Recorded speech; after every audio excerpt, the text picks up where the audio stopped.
So is Sony finally putting out a new portable system? Probably not. There has been a speculation that Sony might jump into the portable gaming fray due to some of the comments they've been making earlier this year. Back in May, Sony's John Kodera said, rather than separating portable gaming from consoles, it's necessary to continue thinking of portable gaming as one method to deliver more gaming experiences and exploring what our customers want from portable. Though they said in 2015 they were not planning on making a sequel to the Vita, of course, that was before the Switch. At the time, it was pretty much accepted that portable gaming had kind of run its course. Definitely when it came to Sony portables, the Vita never got the marketplace that Sony hoped for, so it made a lot of sense that they would pull the plug on their portables and focus on their core living room experiences, like with the PS4. I say like the PS4 like there's something else, but I mean really the PS4. Now, you may remember that also back in May, Sony was making news with 5G, and at the time they said, by continuing to work on 5G in our smartphone business,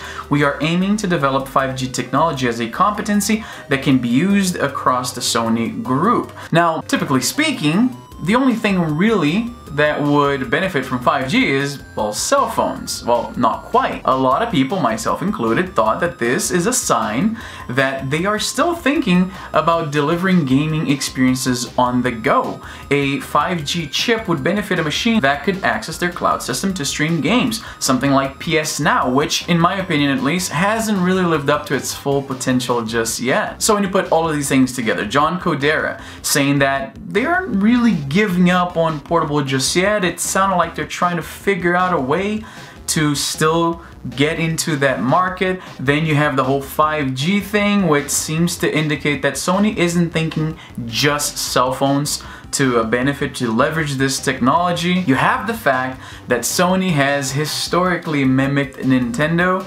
with things like the PlayStation Move or the 6-axis controller. Remember, like, motion controls weren't really a thing, a mainstream thing in consoles until the Nintendo Wii, and then Sony just said, okay, we have that too now. In my opinion, at least, it's not a crazy stretch of the imagination to think that Sony sees what Nintendo is doing, see how many units the Switch is selling, and they're thinking, we probably have the competency to pull something like that off. Yeah, the Vita didn't really work as well as they thought, but that's really not through fault of the system itself. The Vita was an awesome system. I actually love my Vita. Sony just really didn't support it as much as it needed to gain a foothold in the industry. You add all of that together and then you combine that with this patent that shows a little game cartridge. Now, game cartridges make a lot of sense for portable systems because you don't want moving parts. Of course, things can skip, but they can break. They make the system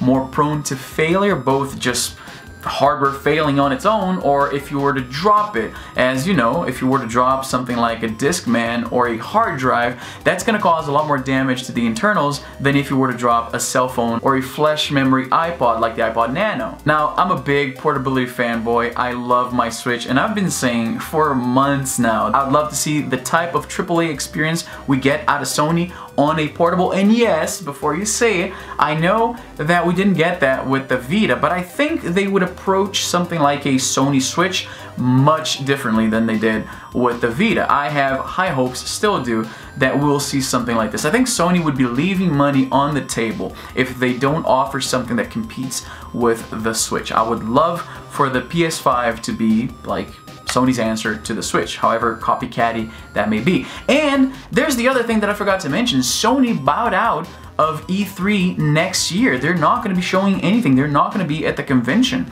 Some people are speculating, I am among those people, that for them to not want to participate in the biggest gaming event in the industry, it might be that they're focusing all of their attention on something very, very big. And this big change of paradigm to offer something like the Switch.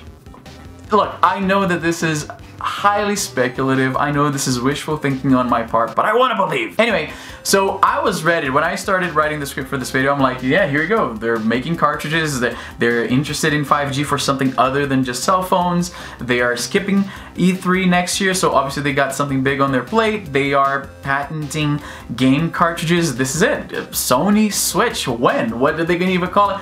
Well, unfortunately, that's not the case. What came out a few hours later is that this patent actually is from last year. It was only made public now, and it's actually for something called the Sony Toyo, which is kind of like a toy slash tinkering kind of, it's kind of like, remember Mindstorms, that Lego set that had a little microcomputer that you could program things into, and you put together a figure and you move around, you can, basically that.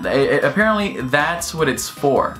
It's Sony's answer to that. I would love to say that Sony mimicked Nintendo on this, because of course Labo works kind of like that, but Labo was announced in January this year, Toyo is from last year, so obviously they're taking cues from other toys in that space that do things similar to that, like Mindstorm from Lego. Overall, I'm a little heartbroken because I would love to be able to see this as yet another piece in the puzzle that tells the story that Sony is going to make something like the Switch. I still, fingers crossed, I still believe that that's gonna happen, but this cartridge is not it, unfortunately. But what do you think? Let me know as always in the comments down below. We have a Discord channel. I'm always on Twitter and Instagram. I'm very active there, and I love to hear back from you guys. Let me know where you're watching these videos from. I'm always fascinated to know where you guys are from. And that's all the time I have for today. I'm Izzy, and I'm done.